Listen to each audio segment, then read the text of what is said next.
Oke guys, balik lagi sama gue si Krempeng di sini. Jadi di video kali ini gue udah bersama dengan updatean software dari Apple lagi. Kali ini gue nggak ngebahas mengenai iOS ataupun iPadOS, melainkan dari smartwatch-nya si Apple, yaitu Apple Watch. Dan updatean software-nya itu berupa WatchOS 10.3 beta 3 yang versi developer ya. Ini gue udah update juga ke Apple Watch Ultra pertama. Kondisinya normal, nggak ada masalah sama sekali. Dan sekarang gue mau sharing ke kalian mengenai apa aja sih yang baru dan perubahan apa aja sih yang ada di WatchOS 10.3 beta ketiga ini. Jadi kita langsung masuk aja ke videonya.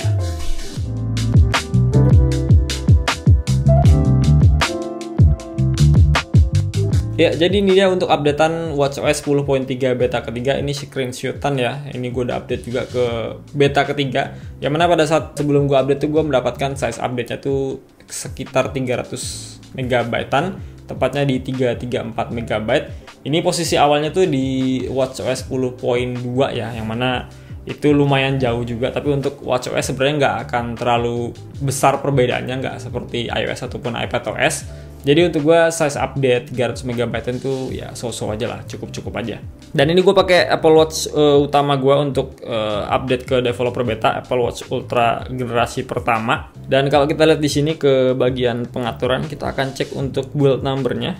Ke bagian setting, general, about, ya, ini dia untuk iOS versionnya 21S5642A. Dengan model numbernya itu A2622, itu Apple Watch Ultra gua. Ini ada serial number dan masih banyak informasi lainnya. Jadi kalau misalnya kalian berminat untuk update software ke beta version, developer beta version untuk WatchOS, pastikan yang terbaru untuk 3 itu build numbernya itu sama seperti ini, 21S5642A. Ya, jadi itu dia untuk build number dari WatchOS 10.3 beta ketiga. Jadi sebenarnya nggak cuman WatchOS 10.3 beta ketiga aja yang dirilis. Berbarengan dengan ini ada juga itu untuk updatean tvOS 17.3 beta ketiga. Ada iOS 17.3 beta ketiga yang udah gue sempet bikinin videonya kemarin. Lalu ada iPadOS 17.3 beta ketiga. Sebenarnya ini gue sempet mau bikinin videonya, cuman kayaknya nggak ada perubahan yang signifikan dan cenderung sama dengan iOS 17.3 beta ketiga kemarin. Ada macOS 14.3 beta ketiga, dan yang terakhir itu ada WatchOS sendiri 10.3 beta ketiga. Oke, kemudian sekarang kita akan cek untuk release note-nya si WatchOS 10.3 beta ketiga ini. Yang mana di sini ada dua keterangan ya untuk updatean dari software si developer beta 3 ini. Yang mana di sini ada keterangan bahwasanya ada masalah di beta sebelumnya, yaitu beta 2 ya, 10.3 beta kedua, yang udah terselesaikan di beta ketiga ini, yaitu terkait dengan dukungan perangkat yang berkaitan dengan penyalinan debugging simbol dari WatchOS 10.3 beta kedua kemarin, yang memerlukan waktu lebih lama dari yang diharapkan, yaitu sekitar 10-20 menitan. Tapi untungnya masalah itu udah teratasi di beta ketiga ini. Kemudian yang kedua di sini ada hubungannya dengan StoreKit, yang mana API itu mengalami bugs gagal transaksi ketika total pembelian di aplikasi tersebut tuh berjumlah sangat besar, seperti crash payment gitulah contohnya. Dan sekarang tuh udah di fix sama Apple di beta 3 ini, so good job Apple. Untuk perbaikan di 10.3 beta ketiga memang itu aja, ada dua untuk release note-nya. Tapi kalau misalnya kita berbicara mengenai apa yang baru di beta 1 kemarin ya, di 10.3 beta 1 kemarin itu memang ada namanya fitur swipe ya, swipe ganti watch face seperti ini.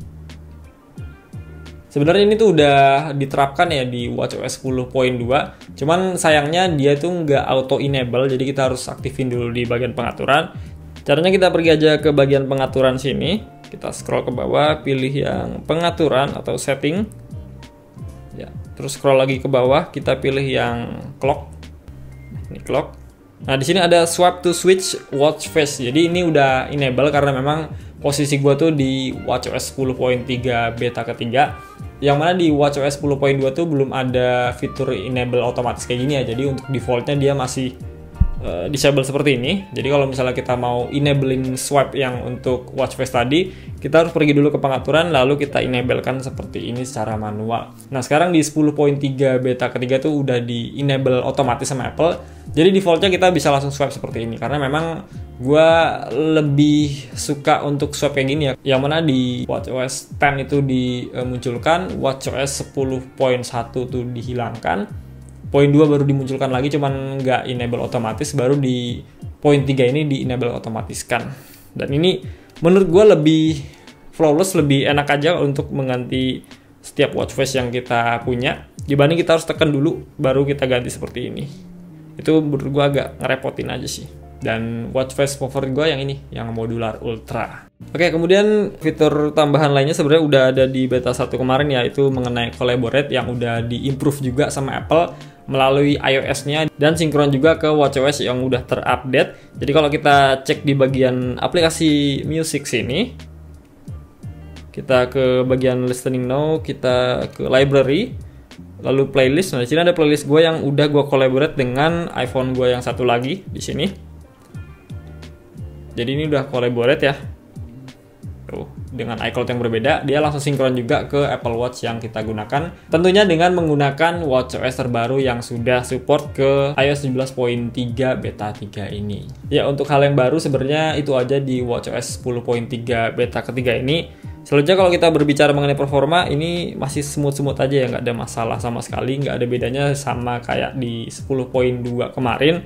Gue nggak lihat perbedaan yang signifikan dari sisi performa ya, karena memang ini chipnya juga udah kenceng, jadi nggak usah diraguin lagi untuk performa multitasking. Mungkin cuman orang jarang juga ya multitasking di Apple Watch, paling seringnya ngelihat jam, lihat notifikasi dari third party apps seperti WhatsApp, musik atau sebagainya. Jadi overall untuk penggunaan gue sebenarnya simple aja ya, bukan tipikal yang heavy user banget. Sama paling kalau misalnya gue pakai kamera di iPhone gue dan gue mau ngecek secara real time di Apple Watch, ya gue tinggal pencet aja aplikasi kamera di sini, maka dia akan langsung synchronize dengan iPhone yang gue gunakan. Lalu untuk baterai sebenarnya gue nggak bisa berbicara banyak juga ya, karena baru update juga.